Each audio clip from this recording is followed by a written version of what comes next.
بسم اللہ الرحمن الرحیم۔ السلام علیکم، میں ہوں علی اصغر اور آپ دیکھ رہے ہیں میرا یوٹیوب چینل۔ بیرسٹر عثمان خضر مانگل کی گرفتاری کا معاملہ عدالت میں پہنچ گیا اور حافظ سعد حسین رضوی کا حکومت کو پیغام۔ اس ویڈیو میں ہم اسی کے متعلق بات کریں گے۔ ناظرین کرام، کل سابق D G I S I فیض حمید صاحب کو فوج نے اپنی تحویل میں لیا تھا اور ان کے خلاف کارروائی کا بھی آغاز ہو چکا ہے۔ تو اسی حوالے سے آج بھی پاکستانی میڈیا اور سوشل میڈیا پر اسی بات پر بحث جاری ہے۔ تو ناظرین کرام، اسی حوالے سے نون لیگ کے رانا ثناء اللہ نے ایک پروگرام میں بات کرتے ہوئے کہا کہ ظاہر ہے کہ تحقیقات میں فیض حمید کے خلاف کچھ ملا ہی ہوگا، جس کی وجہ سے فوج نے ان کو اپنی تحویل میں لیا ہے۔ ناظرین کرام، رانا ثناء اللہ نے کہا کہ ہاؤسنگ سوسائٹی کا معاملہ تو سب کو معلوم ہے اور اس کے ساتھ ساتھ دیگر معاملات میں بھی فیض حمید صاحب کا نام لیا جاتا رہا ہے، تو شاید جو ان کے تحویل میں لیا گیا ہے وہ ساری وجوہات بھی اس میں شامل ہوں۔ ناظرین کرام، رانا ثناء اللہ نے کہا کہ اس کارروائی کے بعد پاک فوج کی عزت میں مزید اضافہ ہوگا، یعنی کہ ناظرین کرام، وزیر اعظم کے مشیر رانا ثناء اللہ نے کہا ہے کہ کچھ نہ کچھ تحقیقات میں ملا ہوگا جس کی وجہ سے فیض حمید صاحب پر ہاتھ ڈالا گیا ہے۔ جبکہ دوسری جانب نون لیگ کے ہی جوید لطیف صاحب نے اپنے بیان میں کہا کہ ایک اچھا اقدام ہے جو فیض حمید کے خلاف کارروائی کی گئی ہے، مگر یہ بہت پہلے ہو جانی چاہیے تھی۔ ناظرین کرام، جوید لطیف صاحب نے اپنے بیان میں کہا کہ فیض حمید صاحب نہ صرف سیاسی انجینئرنگ کرتے رہے ہیں بلکہ وہ 9 مئی کے حوالے سے بھی اہم کردار ہیں۔ اس کے ساتھ ساتھ ناظرین کرام، پی ٹی آئی کے بیرسٹر گوہر صاحب نے اپنے بیان میں کہا کہ یہ پاک فوج کا اندرونی معاملہ ہے اور پاک فوج کسی کے خلاف بھی کارروائی کر سکتی ہے، ہم اس حوالے سے کچھ نہیں کہہ سکتے۔ یعنی کہ ناظرین کرام، نون لیگ کے لوگوں کا جو موقف سامنے آیا ہے اس کے مطابق وہ خوش ہیں کہ فیض حمید صاحب کو فوج نے اپنی تحویل میں لیا ہے اور ان کے خلاف کارروائی کا آغاز کیا گیا ہے، کیونکہ ناظرین کرام 2016-17 سے ہی نون لیگ کا یہ موقف رہا ہے کہ ان کے خلاف جو کچھ کیا گیا ہے اس میں فیض حمید صاحب کا ایک اہم کردار تھا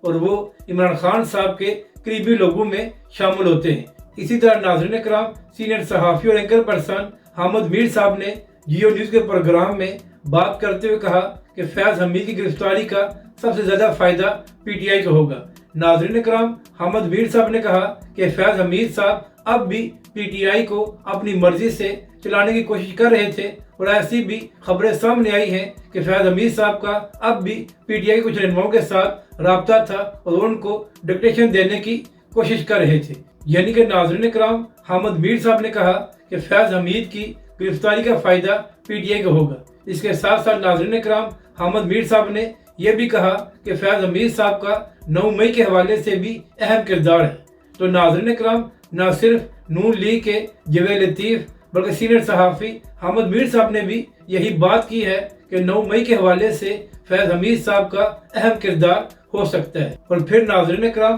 اسی پروگرام میں بات کرتے ہوئے حامد میر صاحب نے یہ بھی انکشاف کیا کہ تحقیقات میں یہ بھی معلوم ہوا ہے کہ جب فیض حمید صاحب آئی ایس آئی کے چیف تھے تو اس دوران انہوں نے کچھ صحافیوں اور سیاستدانوں کے خلاف کارروائی کا کہا تھا۔ یعنی کہ ناظرین کرام، حامد میر صاحب نے فیض حمید صاحب کے حوالے سے اور بھی مزید انکشافات کیے ہیں جس سے معلوم ہوتا ہے کہ فیض حمید صاحب ایک بڑی مشکل میں ہیں۔ اور ناظرین کرام، اہم بات یہ ہے کہ انہی فیض حمید صاحب نے علامہ خادم حسین رضوی علیہ رحمہ کو دھمکی دی تھی کہ آپ یہ دھرنا ختم کر دیں ورنہ ہم آپ کو بھون دیں گے۔ تو اس کا جواب دیتے ہوئے علامہ خادم حسین رضوی علیہ رحمہ نے فرمایا تھا کہ یہ تو وقت ہی بتائے گا کہ کون کس کو بھونتا ہے، مگر تحریک لبیک کا دھرنا ختم نہیں ہوگا۔ اور پھر اسی طرح ناظرین کرام، جب تحریک لبیک کے امیر حافظ سعد حسین رضوی جیل میں تھے تو اس وقت بھی فیض حمید صاحب تحریک لبیک کے سربراہ حافظ سعد حسین رضوی سے مذاکرات کرنے کی کوشش کرتے رہے ہیں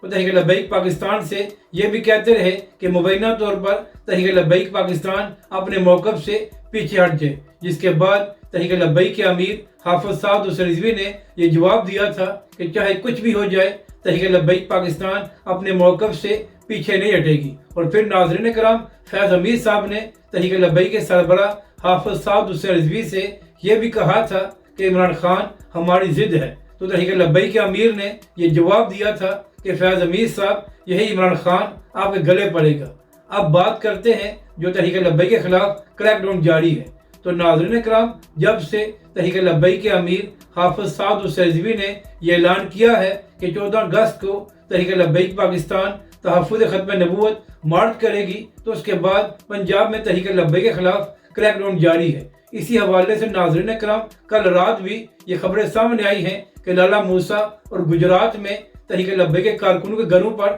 چھاپے مار کر چادر اور چاردیواری کے تقدس کو پامال کیا گیا ہے۔ یعنی کہ ناظرین کرام، تحریک لبیک پاکستان نے 14 اگست کو پرامن مارچ کرنے کا اعلان کیا ہے اور پنجاب حکومت بلا وجہ تحریک لبیک کے کارکنوں اور رہنماؤں کے گھروں پر چھاپے مار کر چادر اور چاردیواری کے تقدس کو پامال کر رہی ہے۔ اسی طرح ناظرین کرام، کل یہ بھی خبر سامنے آئی تھی کہ تحریک لبیک پاکستان کے اہم رہنما بیرسٹر عثمان خضر مانگڑ صاحب کو پولیس نے گرفتار کر لیا ہے۔ تو آج اسی حوالے سے یہ خبر سامنے آئی ہے کہ بیرسٹر عثمان خضر مانگڑ صاحب کی گرفتاری کو لاہور ہائی کورٹ میں چیلنج کیا جائے گا اور اعتزاز احسن صاحب ان کا کیس لڑیں گے۔ یعنی کہ ناظرین کرام، بیرسٹر صاحب ایک پرامن شخص ہیں اور وہ تحریک لبیک پاکستان کی حمایت کرتے ہیں، جس کی وجہ سے ان کو بلا وجہ گرفتار کر لیا گیا ہے۔ تو ناظرین کرام، آخر نون لیگ کی پنجاب حکومت کیا چاہتی ہے اور مریم نواز صاحبہ بلا وجہ تحریک لبیک کے خلاف کارروائیاں کرنے کا کیوں حکم دے رہی ہیں؟ مریم نواز صاحبہ آئین پاکستان کے تحت تحریک لبیک پاکستان کا یہ پورا حق ہے کہ وہ پرامن مارچ کریں اور کوئی بھی حکومت ان کو روک نہیں سکتی۔ مریم نواز صاحبہ گرفتاریوں سے نہ پہلے تحریک لبیک پاکستان ڈری ہے اور نہ آئندہ ڈرے گی، اور تحریک لبیک پاکستان اپنا پروٹیسٹ قانون کے اندر رہ کر کرتی ہے، تو پھر آپ کی حکومت تحریک لبیک کے کارکنوں کو کیوں نشانہ بنا رہی ہے؟ تو اسی حوالے سے تحریک لبیک کے امیر حافظ سعد السیزوی نے حکومت اور طاقتور لوگوں کو یہ پیغام دیا ہے کہ ہر حال میں تحفظ ختم نبوت مارچ ہوگا۔ حکومت نے جو زور لگانا ہے لگا لے، نہ اس سے پہلے تحریک لبیک پاکستان گرفتاری سے ڈری ہے اور نہ ہی آئندہ ہم ڈریں گے۔ یعنی کہ ناظرین کرام، تحریک لبیک کے امیر حافظ سعد السیزوی نے حکومت کو پیغام دیا ہے کہ تحریک لبیک کے کارکن اور رہنما حکومت کے اوچھے ہتھ کنڈوں سے گھبرانے والے نہیں ہیں اور ہر صورت میں تحفظ ختم نبوت مارچ کیا جائے گا۔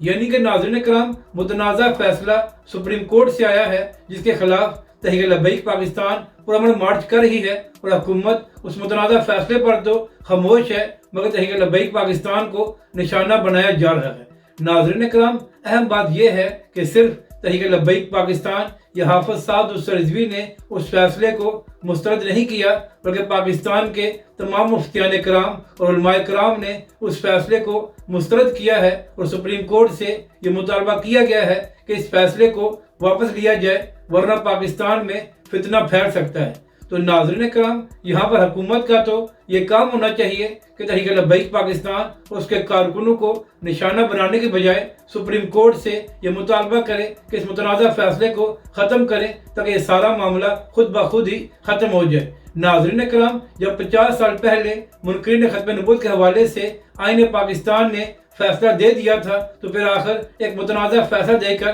اس سارے معاملے کو دوبارہ کیوں شروع کیا گیا ہے؟ اگر آپ کو یہ ویڈیو اچھی لگے تو اسے لائک اور شیئر ضرور کریں اور ہمارے اس چینل کو بھی سبسکرائب کریں۔